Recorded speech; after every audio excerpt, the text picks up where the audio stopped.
Mas maganda magsimula na hindi ka komportable para lalabas yung diskarte mo. Yung hindi mo pa nagawa, magagawa mo kasi wala ka, out of resources ka, short ka sa mga resources, di ba? So, dyan lalabas yung galing mo kasi.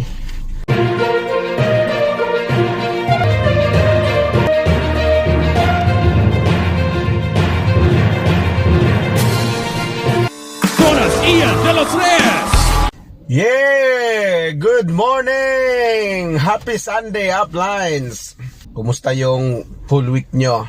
I hope na today may enjoy nyo yung whole day nyo.